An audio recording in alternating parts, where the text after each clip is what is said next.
मुंबई में जून की एक सुबह, रविवार की सुबह, शहर की हलचल थोड़ी धीमी हो जाती है। अरेबियन सागर की हवा ऊंची इमारतों से टकराती है और उस सन्नाटे में एक दरवाज़ा तोड़ा जाता है। बांद्रा के मोंट ब्लैंक अपार्टमेंट का वो दरवाज़ा। अंदर सन्नाटा था, एक सन्नाटा जो चीख रहा था। लेकिन उस दरवाजे के टूटने से पहले हमें पीछे जाना होगा, बहुत पीछे। उस लड़के के पास जो पटना में पैदा हुआ था। वो लड़का था सुशांत सिंह राजपूत। लेकिन क्या वो सिर्फ एक एक्टर था? ये सवाल गलत है। असली सवाल ये है, एक होनहार छात्र जिसने दिल्ली कॉलेज ऑफ इंजीनियरिंग में एंट्रेंस परीक्षा पास की थी, वो अचानक सब छोड़कर मुंबई क्यों भागा? उसके हाथ में इंजीनियरिंग की डिग्री नहीं, बल्कि एक सपना था। बैरी जॉन के एक्टिंग स्कूल में उसने खुद को ढालना शुरू किया। टीवी शो पवित्र रिश्ता ने उसे हर घर में ले जाकर बिठा दिया। हर कोई जानता था कि वो मानव है। लेकिन असली सुशांत कौन था? ये सवाल आज तक अनसुलझा नहीं है, बल्कि और गहरा हो गया है। लेकिन उस सफर में एक मोड़ आया जिसके बारे में कोई बात नहीं करता। काय पुचे से उसने बॉलीवुड में कदम रखा। शेखर कपूर जैसे दिग्गज निर्देशक ने उसे इंडिया का सबसे प्रेरणादायक युवा एक्टर कहा। तुलना होने लगी शाहरुख खान से। एक आउटसाइडर के लिए ये तारीफ थी या फिर एक प्रेशर कुकर? सोचिए, उस लड़के के पास कोई गॉडफादर नहीं था, कोई फिल्मी परिवार नहीं था, सिर्फ टैलेंट था। और उस टैलेंट ने कमाल कर दिखाया। 2016 में I am S Dhoni the untold story, उसने 13 महीने सिर्फ धोनी बनने में लगा दिए। वो धोनी नहीं बना, वो धोनी बनकर रह गया। फिल्म सुपरहिट, नामांकन मिले, फोर्ब्स की लिस्ट में नाम आया। ऐसा लगा जैसे सीढ़ियाँ चढ़ना आसान हो गया हो। पर यहीं से कहानी में पहला सन्नाटा आता है, क्योंकि ठीक यहीं से सब कुछ ठप होना शुरू हुआ था। एक इंटरव्यू में उसने कहा था, बॉलीवुड में जिस तरफ देखो नेपोटिज्म और मीडियोक्रिटी पनप रही है। उसने ये बात चुपके से नहीं कही, उसने नाम लेकर कही। उसने भविष्यवाणी कर दी थी कि अगर ऐसा चलता रहा तो ये सिस्टम ढह जाएगा। और देखते ही देखते जैसे मानो किसी अदृश्य हाथ ने उसके लिए दरवाजे बंद करने शुरू कर दिए। प्रोजेक्ट कैंसिल हुए। पानी नाम की साइंस फिक्शन फिल्म, जिसके लिए उसने 10 महीने वर्कशॉप की थी, अचानक बंद हो गई। यशराज फिल्म्स ने किनारा कर लिया। जो प्रोजेक्ट्स उसके पास आने चाहिए थे, वो बिना बताए कहीं और चले गए। और फिर आया वो मोड़ जिसे इन्वेस्टिगेटर्स इग्नोर नहीं कर सके। बंद दरवाजों के पीछे कुछ टूट रहा था। सुशांत अब अकेला नहीं रह रहा था, वो कैद हो रहा था अपने ही दिमाग की चार दीवारी में। 2019 का अंत। उसके घर एक मनोचिकित्सक बुलाया जाने लगा। डॉक्टर की डायरी में जो लिखा था वो पन्ने जलाकर रख देने लायक था। सुशांत ने डॉक्टर से कहा, नींद नहीं आती, भूख नहीं लगती, जीवन में कुछ अच्छा नहीं लगता। और फिर वो लाइन जो इतिहास बन गई, जीने की इच्छा नहीं है, हर वक्त डर लगता है। डॉक्टर ने डायग्नोसिस लिखा, गंभीर अवसाद, चिंता, एग्जिस्टेंशियल क्राइसिस और बाइपोलर डिसऑर्डर। ये बीमारी उसे 20 साल की उम्र से थी। ये 2013 और 2014 में भड़की थी। डॉक्टर ने दवाइयाँ दी, सुशांत लेता भी था और फिर अचानक बंद कर देता था। डॉक्टर ने एक दिन पूछा, दवा क्यों नहीं ले रहे? सुशांत हंसा, बस हंसा। वो हंसी आज भी सुनाई देती है उस डॉक्टर को। लेकिन उस रहस्य का दरवाज़ा अभी खुला थोड़ा और था। 2020 आया और उसके साथ आई कोविड महामारी, लॉकडाउन, दुनिया ठप। सुशांत के लिए ये वो धक्का था जिसने अंत की उल्टी गिनती शुरू कर दी। फरवरी 2020 में उसकी मैनेजर श्रुति मोदी गिर गई, पैर फ्रैक्चर। वो अपार्टमेंट आना बंद हो गया। प्रोफेशनल सपोर्ट सिस्टम कमज़ोर पड़ गया। उसकी गर्लफ्रेंड रिया चक्रवर्ती उसके साथ रह रही थी। वो डॉक्टर से लगातार मैसेज कर रही थी, दवाली, मूड कैसा है, सो रहा है? 30 दिसंबर 2019 को रिया ने डॉक्टर को मैसेज किया, सुशांत बहुत बीमार है, नीचे है, पूरा दिन सो रहा है। 19 जनवरी 2020 को दूसरा मैसेज, डिप्रेशन में है, एडमिट करा देना चाहिए। लेकिन सुशांत ने एडमिट होने से इनकार कर दिया। इस इनकार के पीछे क्या था? ये वो सवाल है जिसने केस का रुख बदल दिया। अब कहानी में एक नया ट्विस्ट आता है। Phone records. वो दस्तावेज जो चुप नहीं होते। 8 जून 2020, याद रखिए ये तारीख। उसी दिन दो बड़ी घटनाएं हुई। पहली, सुशांत की पूर्व मैनेजर दिशा सालियन एक इमारत से गिर गई, उनकी मौत। दूसरी, ठीक उसी दिन रिया चक्रवर्ती और उसका भाई शोएक सुशांत का फ्लैट छोड़कर गए और सुशांत की बहन मीतू सिंह उसी दिन फ्लैट में आकर रहने लगी।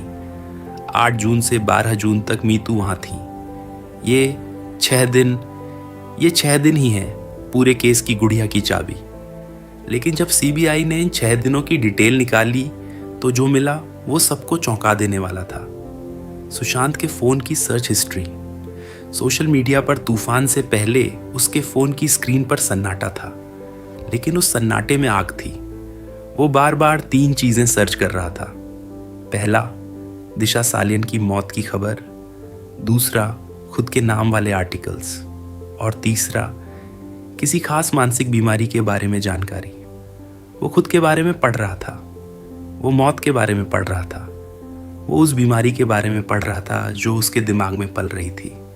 एक बीमार व्यक्ति का दिमाग मौत पर शोध करे, ये डॉक्टरों के मुताबिक सबसे बड़ा रेड फ्लैग होता है। और फिर आया 13 जून की रात। ये वो मोड़ है जहां से समय रुक सा जाता है। 13 जून 2020 शनिवार, सुशांत ने डिनर किया, अपने बेडरूम में चला गया। रात करीब 2 बजे, 14 जून की सुबह के 2 बजे उसने 2 फोन कॉल किए। ये कॉल्स किसी थी? पुलिस ने जब ये नंबर ट्रेस किए तो उनके हाथ अचानक ठिठक गए। एक नंबर ऐसा था जिसके बारे में पूरे देश को बाद में पता चला, लेकिन हैरान करने वाली बात यह थी कि उसके बाद सुबह 6:15 बजे तक उसका फोन नॉर्मल था। उसने कुछ देर तक मोबाइल गेम भी खेला, फिर फोन की लाइनें ठप हो गईं। घर के स्टाफ ने दरवाजा खटखटाया, कोई जवाब नहीं। दोबारा खटखटाया, अंदर से कोई आवाज नहीं। सन्नाटा पसर गया, वही सन्नाटा जो बाद में सुबह के सबसे तेज शोर में बदल गया। दरवाजा तोड़ा गया। जो दृश्य अंदर था उसे देखकर मौजूद लोगों के पैरों तले जमीन खिसक गई। सुशांत सिंह राजपूत फंदे पर लटक रहे थे। उम्र थी सिर्फ 34 साल। उसी दिन पोस्टमार्टम हुआ। 15 जून को प्रोविजनल रिपोर्ट आई। मौत का कारण हैंगिंग से एस्फिक्सिया, यानी दम घुटना। 25 जून को फाइनल ऑटोप्सी रिपोर्ट। उसमें लिखा था क्लियर केस ऑफ सुसाइड। 27 जुलाई को विसेरा रिपोर्ट। वहां भी कोई संदिग्ध नहीं था, लेकिन इतने सबूतों के बाद भी देश का एक बड़ा हिस्सा मानने को तैयार नहीं था कि यह खुदकुशी थी। उनके दिमाग में एक ही सवाल था, भाई कोई तो मार के गया है। यही वो सवाल है जिसने पूरे केस को करवट दी। क्या हुआ कि अब सिर्फ मुंबई पुलिस नहीं, बिहार पुलिस ने केस दर्ज किया। सुशांत के पिता के सिंह ने पटना में एफआईआर दर्ज करा दी। आरोप था रिया चक्रवर्ती और उसके परिवार पर आत्महत्या के लिए उकसाने का। फिर देश की टीवी स्क्रीन पिघल गई। प्राइम टाइम पर डिबेट, रिया चुड़ैल है, रिया मर्डरर है, सुशांत को जहर दिया गया। चैनलों पर कंस्पिरेसी थ्योरी का बाजार गर्म हो गया। सोशल मीडिया पर तूफान। Hashtag justice for Sushant trend करने लगा। लोगों ने एक अभिनेता की मौत को एक मूवी की तरह देखना शुरू कर दिया, जिसमें कोई ना कोई विलेन होना चाहिए। और इसी बीच तीसरा धमाका हुआ। एनसीबी यानी नारकोटिक्स कंट्रोल ब्यूरो ने एंट्री ली। ड्रग्स एंगल सामने आया। रिया पर मिलीजुली आरोप लगा कि उसने सुशांत के लिए ड्रग्स की व्यवस्था की। 8 सितंबर 2020 को रिया गिरफ्तार हुई। उसे भेजा गया ब्यकुल्ला जेल। 27 दिन वो जेल में थी। बाहर टीआरपी की दौड़ थी। लेकिन बॉम्बे हाईकोर्ट ने जब रिया को जमानत दी तो उसने लिखा, रिया किसी ड्रग्स डीलर की चेन का हिस्सा नहीं है। हैंडलिंग का आरोप तो था, लेकिन मर्डर से जोड़ने का कोई सबूत नहीं था। और फिर सुप्रीम कोर्ट ने 19 अगस्त 2020 को बड़ा फैसला सुनाया। पूरा केस सीबीआई को दे दिया गया। यानी अब देश की सबसे बड़ी जांच एजेंसी इस रहस्य में हाथ डालेगी। सीबीआई ने सैकड़ों लोगों से पूछताछ की। सारे फोन रिकॉर्ड उलट पुलट दिए गए। आर्थिक लेन देन को खंगाला गया। एनफोर्समेंट डायरेक्टोरेट ने मनी लॉन्ड्रिंग की जांच की। पता चला कि सुशांत के अकाउंट से रिया के नाम पर कोई 15 करोड़ ट्रांसफर नहीं हुए थे, जैसा एक चैनल ने झूठा दिखाया था। ग्रांट थॉर्नटन की फॉरेंसिक ऑडिट रिपोर्ट में साफ हुआ कि कोई पैसा नहीं निकला। लेकिन सबसे बड़ा तमाशा तब हुआ जब एम्स के फॉरेंसिक पैनल ने मर्डर थ्योरी को खारिज कर दिया। अक्टूबर 2020। डॉक्टर सुधीर गुप्ता, जो एम्स फॉरेंसिक टीम के हेड थे, ने सीधे कहा, कोई मर्डर नहीं है, शरीर पर सिर्फ हैंगिंग के निशान हैं, कोई संघर्ष नहीं, कोई बाहरी चोट नहीं, सुसाइड है। अब तक 3 एजेंसियां, मुंबई पुलिस, सीबीआई, एम्स, एक ही नतीजे पर पहुंच चुकी थी, लेकिन देश मानने को तैयार नहीं था। क्यों? क्योंकि बिहार में चुनाव थे। नेताओं ने सुशांत के पोस्टर लगा दिए, बेटा बिहार का, मुंबई वालों ने मरवा दिया। ये नारा ताकतवर था। एक एकेडमिक स्टडी में इसे रूमर के एनाटॉमी का नाम दिया गया, यानी एक अफवाह जो चुनाव का हथियार बन गई। लेकिन सीबीआई ने कहा, रुको, सिर्फ इतना नहीं, हम अभी ख़त्म नहीं किया है। सीबीआई ने जांच को बढ़ा दिया, 4 साल से ज़्यादा। वो हर दस्तावेज, हर व्हाट्सएप चैट, हर दवा के पर्चे को खंगालते रहे।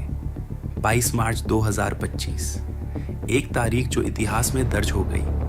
उस दिन सीबीआई ने कोर्ट में क्लोजर रिपोर्ट दाखिल की। रिपोर्ट में लिखा था, कोई फाउल प्ले नहीं, कोई हत्या नहीं, आत्महत्या के लिए उकसाने का कोई सबूत नहीं। अक्टूबर 2025 में रिपोर्ट का हिस्सा सार्वजनिक हुआ। उसमें लिखा था, रिया चक्रवर्ती को क्लीन चिट। वो और उसका परिवार मौत से पिछले 6 दिनों में सुशांत के संपर्क में ही नहीं थे। 8 जून को रिया ने फ्लैट से सिर्फ अपना लैपटॉप और एक घड़ी ली थी, जो सुशांत ने उसे गिफ्ट की थी। सुशांत ने खुद रिया को अपने फ्लैटमेट सिद्धार्थ पिटानी से मिलवाया था। ये मेरी फैमिली है और यहीं बैठी है। यहीं सबसे बड़ा मोड़ आता है। जिस रिया को देश ने मर्डरर बना दिया था, वो उसके आखिरी क्षणों में मौजूद ही नहीं थी। फॉरेंसिक साइकोलॉजिस्ट की रिपोर्ट के मुताबिक आखिरी कुछ दिनों में सुशांत पूरी तरह से डिसोसिएट हो चुका था। वो दुनिया से कटने की प्रक्रिया में था। डॉक्टर के नोट्स में लिखा था, मरीज का कहना है कि हर एक मिनट कई दिनों के बराबर लगता है। वो थका हुआ है, बाइपोलर को हराने की उसकी कोशिशें हार चुकी हैं। डर है कि ये बीमारी परिवार पर बोझ बन जाएगी। एक मानसिक रूप से बीमार व्यक्ति का तर्क। उसने सोचा, अगर मैं बोझ हूं तो मुझे हट जाना चाहिए। ये एक लॉजिक है, एक टूटा हुआ, विकृत, गलत लॉजिक, लेकिन किसी उदास दिमाग के लिए 100% सही। और इसी लॉजिक ने उसे जून की उस सुबह तक पहुंचा दिया।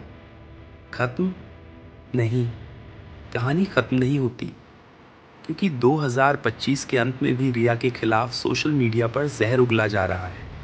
सुशांत के पिता सीबीआई क्लोजर रिपोर्ट को कोर्ट में चुनौती देने की तैयारी कर रहे हैं।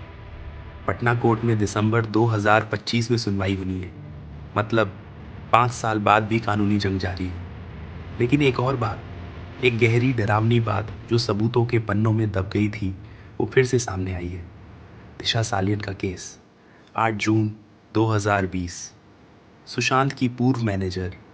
एक ही दिन, जिस दिन रिया फ्लैट छोड़कर गई, उसी दिन दिशा 14वीं मंजिल से गिरी। पुलिस ने उसे भी एक्सीडेंटल डेथ बताया, लेकिन टीवी पर लोगों ने कनेक्ट कर दोनों मौतों को। जब एम्स ने सुशांत केस निपटाया तो कुछ लोग चिल्लाए, दिशा केस अभी बाकी है। दिशा के बॉयफ्रेंड ने पुलिस को बयान दिया था कि वो शादी के तनाव में थी, अवसाद में थी। फिर भी थ्योरी मरती नहीं है, कोई ना कोई तार जोड़ दिया जाता है। दोनों मौतें एक हफ्ते में, एक ही मोहल्ले में। सवाल, इत्तेफाक या साजिश? सीबीआई और मुंबई पुलिस का जवाब है, सिर्फ इत्तेफाक। और अब इस कहानी का सबसे दिल दहला देने वाला हिस्सा, सुशांत की डायरी।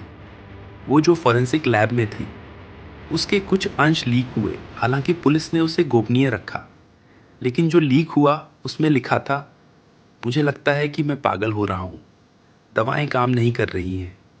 रिया कहती है मैं ठीक हो जाऊंगा, लेकिन वो झूठ बोल रही है। मैं अपनी बीमारी को कोसता हूँ, मैं चाहता हूँ कि ये दर्द खत्म हो।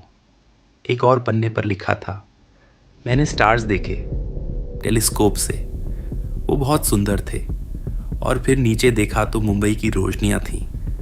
मुझे लगा मैं दोनों जगहों का नहीं हूँ, न सितारों का, न इस शहर का।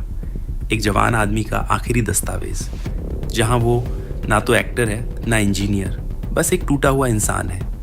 तो क्या हुआ था उस रात? वायरल थ्योरी, सीबीआई की रिपोर्ट, दिलचस्पी। सच ये है, सीबीआई की 5000 पन्नों की रिपोर्ट में एक भी ऐसी पंक्ति नहीं है जो मर्डर साबित करती हो। एम्स के फॉरेंसिक विशेषज्ञों ने साफ कहा, कोई दूसरा व्यक्ति कमरे में नहीं था, दरवाजा अंदर से बंद था, कोई नशीला पदार्थ नहीं दिया गया था, गला दबाकर नहीं मारा गया था। सबूत की 3 परतों के बाद भी लोग झूठी खबरों पर क्यों यकीन करते हैं? क्योंकि ये आसान है। किसी एक मासूम लड़की रिया को जलाना आसान है, बजाय इसके सामना करने के कि हमारा इंडस्ट्री का हीरो, सपनों का शहर का राजकुमार सिर्फ एक मानसिक बीमारी से हार गया। ये सच बहुत कड़वा है, बहुत डरावना है। डरावना इसलिए क्योंकि अगर ऐसा सुपरस्टार बीमारी से हार सकता है तो हम में से कोई भी।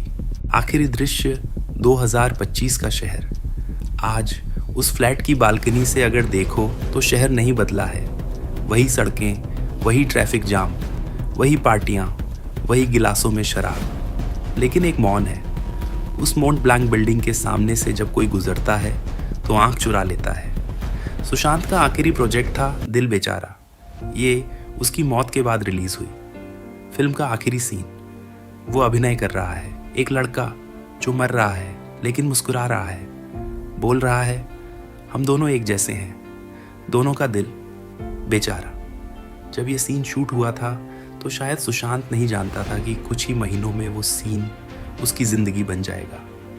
तो आधिकारिक जांच और कोर्ट के अनुसार यही हुआ था। एक शानदार दिमाग, एक संवेदनशील आत्मा जो बाइपोलर डिसऑर्डर और डिप्रेशन के काले कुएं में गिर गई। कोई विलेन नहीं था, कोई जादूगरनी नहीं थी, कोई माफिया नहीं था। सिर्फ एक बीमारी थी जो दिखाई नहीं देती, बिना पासपोर्ट के आती है और अक्सर उस कमरे का दरवाज़ा बंद करवा देती है जहां मदद पहुंचनी चाहिए थी। रिया उसकी दवाइयों के पर्चे रखे, उसकी बहनें उससे मिलने आईं, उसके पिता ने मामला दर्ज कराया।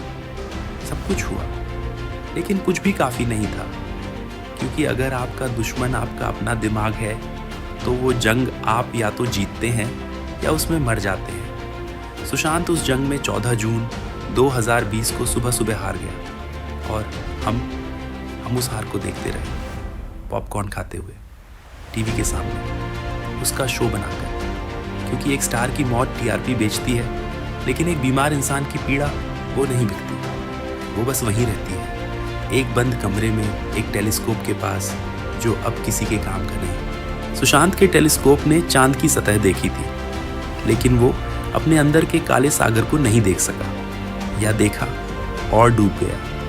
कहानी खत्म नहीं।